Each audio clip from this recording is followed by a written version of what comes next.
The air hung heavy, thick with the stench of stale beer and regret. Empty bottles littered the floor, grim trophies of a battle lost.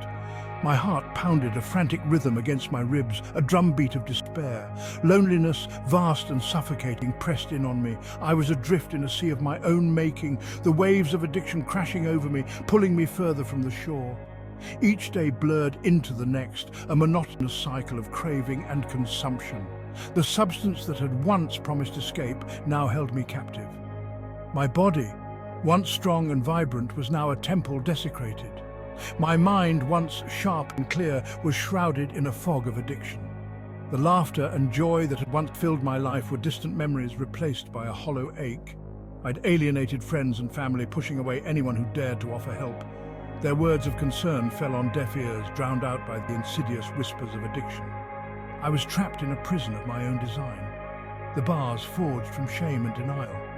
Each failed attempt to break free only served to deepen my despair. The world outside continued to spin, but I was frozen in time, a prisoner of my own demons.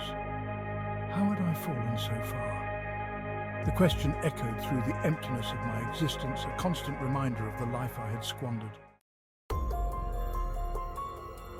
The mirror reflected a stranger, his eyes bloodshot and vacant. Where had the light gone? The man staring back at me was a ghost of the person I used to be. His shoulders slumped under the weight of guilt and shame.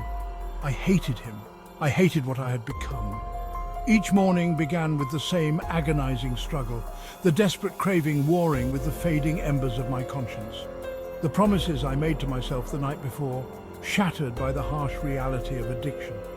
I was caught in a vicious cycle, a slave to a master I no longer recognized.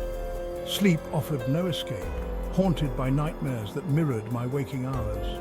Vivid hallucinations, fueled by withdrawal, tormented me. I was trapped in a waking nightmare. The line between reality and delusion blurred beyond recognition. Fear, cold and relentless, gnawed at the edges of my mind. Fear of the future. Fear of the pain I was inflicting on myself and those around me, but above all, fear of the abyss that beckoned, promising oblivion. One particularly bleak afternoon, as I sat huddled in the ruins of my life, a glimmer of something flickered through the darkness.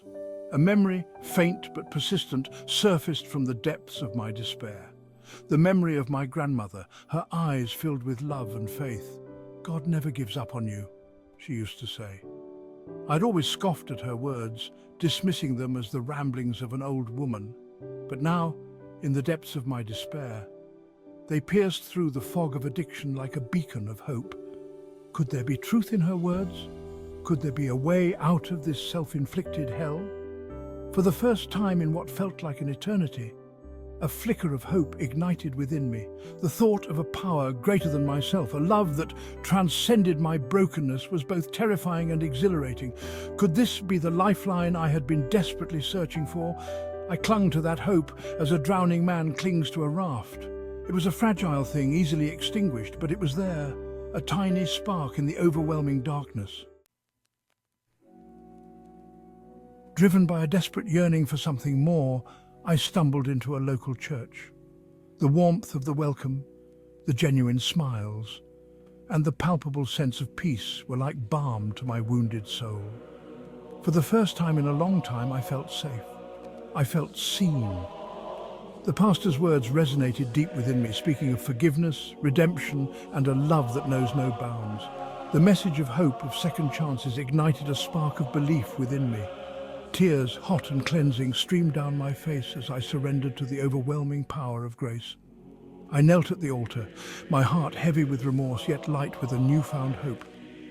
In that moment of surrender, I felt a weight lift from my shoulders, a burden shared. The chains of addiction, though still present, felt looser, their grip weakening. The journey ahead would be long and arduous, I knew that. But for the first time, I didn't feel alone. I had found strength in my weakness, hope in my despair, and love in the most unexpected of places.